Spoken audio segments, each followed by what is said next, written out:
November 23, 1968, a small recording studio in Greenwich Village, New York City, the kind of place where legends could work without photographers camping outside, where the music mattered more than the spectacle. 8 people were present that afternoon. Session musicians, a sound engineer, a producer trying to coordinate what seemed like an impossible session, and 2 men who had changed popular music forever, but had never actually played together.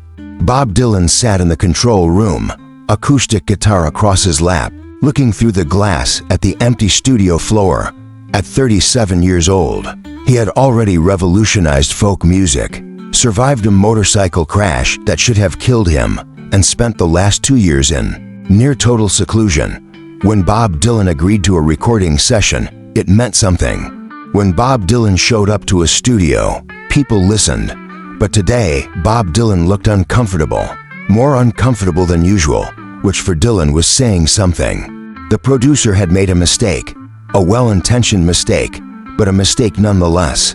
He had invited Jimi Hendrix to the session without fully clearing it with Dylan first. Just mentioned that another guitarist might stop by, that it could be interesting to have another player on a couple of tracks. He hadn't specified which guitarist. He definitely hadn't mentioned it would be the man currently being called the greatest electric guitarist alive. Dylan found out 30 minutes before Jimi arrived. His response was immediate and unambiguous. Tell him not to come. The producer tried explaining that Jimi was already on his way, that he'd been excited about the possibility of playing with Dylan, that it could create something special. Dylan's expression didn't change. I don't play with electric circus acts, he said quietly. Tell him the session's been moved. The words stung everyone in the room, not because Dylan was known for being particularly warm. He wasn't, but because the dismissal felt so absolute. Electric circus act. That's what Bob Dylan thought of Jimi Hendrix. The producer stood there, unsure what to do. Jimi would arrive in 15 minutes. There wasn't time to warn him off. And honestly, the producer thought maybe, just maybe, if they were in the same room, something might shift. Bob Dylan had a complicated relationship with electric guitar. He'd gone electric himself at Newport Folk Festival in 1965 and nearly started a riot. Folk purists had called him a traitor, but Dylan's electric sound was different from what Jimi Hendrix represented. Dylan's electric music was still fundamentally about the song, the lyrics, the message. What Dylan had seen of Jimi Hendrix was volume, distortion, showmanship, setting guitars on fire at Monterey, playing with his teeth, the psychedelic spectacle of it all. In Dylan's view, that wasn't music. That was performance art masquerading as music. The song is what matters, Dylan had told a reporter 2 months earlier. Not the volume, not the effects, not the show. The song. You strip away everything else, what's left? That's what matters. It was classic Dylan, dismissive of anything he perceived as style over substance. And in Dylan's assessment, Jimi Hendrix was all style. What Dylan didn't know, what he couldn't have known from reading music magazines and watching occasional television performances, was how deeply Jimi Hendrix revered Bob Dylan. Jimi owned every Dylan album. He'd learned to play all Along the Watchtower months earlier and had been working on an arrangement that he hoped honored the song while taking it somewhere new. He'd told his bassist Noel Redding that playing with Dylan would be a dream come true, that Dylan was the poet, the real artist, and everything Jimi did with electric guitar was just trying to find sounds that match what Dylan did with words. At 2:15, Jimi Hendrix walked into the studio. He wore simple clothes, no flamboyant jacket, no scarves, just jeans and a plain shirt. He carried his Stratocaster in a battered case. The moment he saw Bob Dylan through the control room glass, his face lit up with genuine excitement. He waved. Dylan didn't wave back. The producer met Jimi in the studio space before he could get to the control room. Listen, man, the producer said carefully. Dylan's in a mood today. He's not really feeling the collaboration thing. Jimi's expression fell. Did I do something wrong? His voice was soft, almost wounded. No, the producer reassured him. It's just, Dylan's particular about who he works with. Maybe today's not the right day. Jimi stood there holding his guitar case. He'd cleared his entire day for this, turned down other sessions, been genuinely excited. Could I just say hello? Just meet him? I won't push to play. The producer hesitated. Through the glass, Dylan was tuning his acoustic guitar, deliberately not looking toward the studio floor. I don't think that's a good idea, the producer started to say. But Jimi was already walking toward the control room. Dylan saw him coming. His jaw tightened. The engineer and session musicians felt the temperature drop. Jimi opened the control room door slowly, respectfully. "Mr. Dylan," he said. His voice was quiet, humble. "I'm Jimi. I just wanted to say it's an honor to be in the same room. Your music means everything to me." Dylan looked at him for a long moment. "That's nice," Dylan said flatly. "But I don't think this is going to work out today." The rejection was gentle in tone, but absolute in meaning. Jimi absorbed it without argument. "I understand," he said. "Could I just listen? I won't get in the way. I just want to hear you work." Dylan shrugged. Free country. It wasn't exactly permission, but it wasn't refusal either. Jimi nodded gratefully and moved to the corner of the control room. Sitting on the floor with his back against the wall, his guitar case beside him, trying to make himself as small and unobtrusive as possible, the session began. Dylan played through a new song he'd been working on, something about traveling and loss and the weight of memory. His voice was rough, unpolished, but the song was beautiful in its stark honesty. Everyone in the room listened with complete attention. Everyone except Dylan was acutely aware of Jimi Hendrix sitting silently in the corner. After the first take, Dylan stopped and looked at the producer. "It's not working," he said. "Something's missing." The producer suggested adding the session bassist. Dylan shook his head. They tried another take. Same problem. The song was good, but it wasn't landing the way Dylan heard it in his head. "It needs something," the engineer offered. "Maybe another guitar? Some texture behind the vocal." Dylan set down his acoustic. "Not electric," he said firmly. Silence filled the control room. Jimi Hendrix hadn't moved from his corner, hadn't opened his case, hadn't made a sound. But everyone was thinking the same thing. There was a guitarist in the room who could probably provide exactly what the song needed. Dylan must have felt the unspoken suggestion because he stood up abruptly. "I need some air," he said and walked out. The moment Dylan left, the producer turned to Jimi. "Do you know the song?" Jimi nodded. "Just from hearing it twice," the engineer asked. "I know the chords, the structure, the feeling." Jimi said. Softly, "Could you play something behind it?" the producer asked. "Something subtle, something that might change his mind." Jimi hesitated. "He doesn't want me here. He doesn't want a spectacle," the producer corrected. "Show him you're not a spectacle. Show him you understand his music." Jimi opened his case slowly. He pulled out his Stratocaster and plugged directly into a small amp. No effects pedals, no processing, just guitar and amplifier in their most basic form. "Play the track," he said to the engineer. The engineer looked uncertain but pressed play. Dylan's vocal came through the speakers, raw and honest. For the first 30 seconds, Jimi just listened. Then he began to play. The notes that came from his guitar were quiet, delicate. He wasn't playing rhythm or lead in any conventional sense. He was playing spaces between Dylan's words, filling moments where the vocal took a breath with single notes that seemed to extend the emotional content of the lyric. His touch was so light that at first it was barely audible. But as the song progressed, everyone in the control room leaned forward. What Jimi was creating wasn't accompaniment. It was commentary, musical commentary on Dylan's lyrics. When Dylan sang about loneliness, Jimi's guitar sounded lonely. When the lyrics shifted to anger, a subtle edge appeared in Jimi's tone. He was responding to Dylan's poetry with his own form of poetry. The engineer's mouth fell open. This wasn't the Jimi Hendrix from Monterey Pop Festival. This wasn't feedback in volume and psychedelic excess. This was profound musical sensitivity. The ability to listen so deeply to what another artist was saying that you could enhance it without overwhelming it. One of the session musicians whispered, "My God, he's playing the silences." And he was. Jimi Hendrix, the man known for explosive electric guitar solos, was demonstrating that he understood the power of restraint as deeply as anyone alive. The track ended. Jimi set his guitar down carefully. Nobody spoke for several seconds. Then the control room door opened. Bob Dylan walked back in. He'd heard the last minute through the door. Heard enough.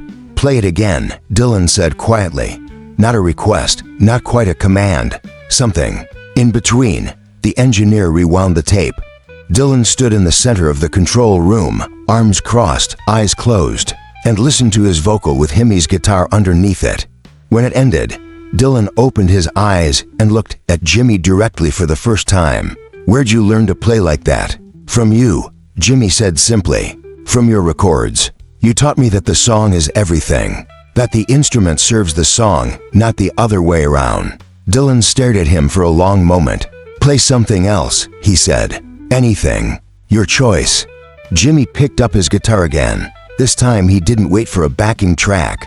He began playing All Along the Watchtower, Dylan's own song, released just 8 months earlier on the John Wesley Harding album. But Jimi's version was completely reimagined. He'd kept the core of Dylan's composition, the structure, the changes, the dark apocalyptic feeling. But he'd found a way to make the guitar speak with the same urgency that Dylan's lyrics conveyed. The opening notes were unmistakable, Dylan's song, but transformed, elevated, taken somewhere Dylan himself hadn't imagined it could go. Dylan sat down slowly. One of the defining characteristics of Bob Dylan was that he rarely showed surprise. He cultivated an air of having seen everything, heard everything, being impressed by nothing.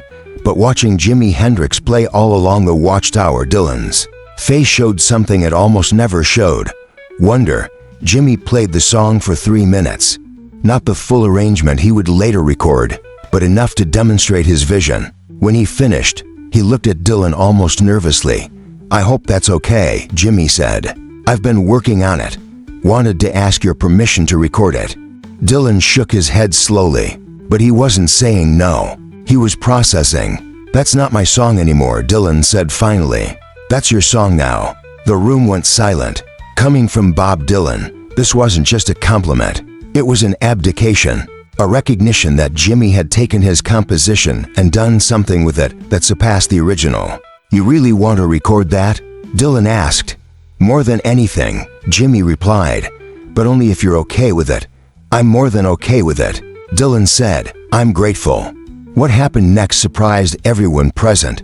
Dylan picked up his acoustic guitar. "Let's try something," he said.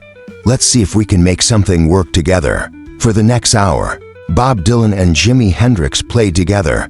They worked through the song Dylan had been struggling with earlier. They tried different approaches. Jimi's electric guitar weaving through Dylan's acoustic, never competing, always complementing. They tried one of Dylan's older songs with Jimi adding texture. They improvised for a stretch, just following each other's musical ideas. The session musicians watched in stunned silence. These were two of the most important artists in contemporary music, from seemingly opposite ends of the musical spectrum, finding common ground in real time. Dylan, the folk poet who'd been criticized for going electric. Jimi, the electric revolutionary who everyone assumed was all volume and flash. Together, they were creating something that felt both ancient and futuristic. "You understand space," Dylan said at one point, between takes. "Most electric players just fill everything with notes. You know when to play and when not to play. Learned that from you too," Jimi said. "Your songs breathe. They have room in them. I'm just trying to live in that room without crowding it." At 4:30, they took a break. Dylan and Jimi sat in the control room, drinking coffee, talking about music. "Why'd you think I didn't want you here?" Dylan asked directly. Jimi hesitated. "Figured you thought I was just another loud rock guitarist, that I didn't understand real songwriting." "That's exactly what I thought," Dylan admitted. "I was wrong. You're not a rock guitarist who happens to play songs. You're a songwriter who happens to use electric guitar. That's different." They talked about the blues, about Robert Johnson and Muddy Waters, and how American music was all connected, all part of the same river flowing from the same sources. Dylan told Jimi about his motorcycle crash, about the time away from music, about struggling to find his voice again in a world that had moved so fast while he was recovering. Jimi told Dylan about being dismissed as a showman, about how the spectacle at Monterey was just one night, but people thought that was all he was, about wanting to be taken seriously as a musician, not just as a performer. "You ever feel trapped by your image?" Jimi asked. Dylan laughed. "Every single day. People want me to be the voice of a generation. I just want to write songs. People want me to be a guitar god," Jimi said. "I just want to serve the music." They sat in silence for a moment, two men who'd been burdened by their own legends finding understanding in each other. At 5 o'clock, they returned to playing. This time, Dylan taught Jimi a new song he'd been working on, something he hadn't shown anyone yet. The chords were simple, the melody straightforward, but the lyric was devastating. Jimi listened through it once, then on the second time through, began adding gentle guitar lines that felt like they'd always been part of the song. "That's it," Dylan said when they finished. "That's exactly what that song needed." "Should we record it?" the engineer asked. Dylan looked at Jimi. "Want to? Be an honor." Jimi replied. They recorded 3 takes. The third one was perfect, pure and honest and stripped of everything that wasn't essential. When they listened to the playback, everyone in the control room knew they'd witnessed something special, not because it was technically complex or groundbreaking in obvious ways. Special because it was two masters who'd found a way to make each other better. At 6:30, as the session wound down, Dylan and Jimi stood by the door, preparing to leave. "I'm sorry about earlier," Dylan said. "About not wanting you here." "Nothing to apologize for," Jimi replied. "You didn't know me. Now you do." "I'd like to do this again," Dylan said. "Work together on something. Maybe you could play on my next record." Jimi smiled. "I'd like that. Maybe you could write something for me, just lyrics. I'll figure out the music." "Deal," Dylan said. And they shook hands. That recording session remained private for years. The tapes were never officially released during either man's lifetime. Jimi would record All Along the Watchtower 6 weeks later and release it on Electric Ladyland in September 1968. It would become one of the most famous recordings in rock history.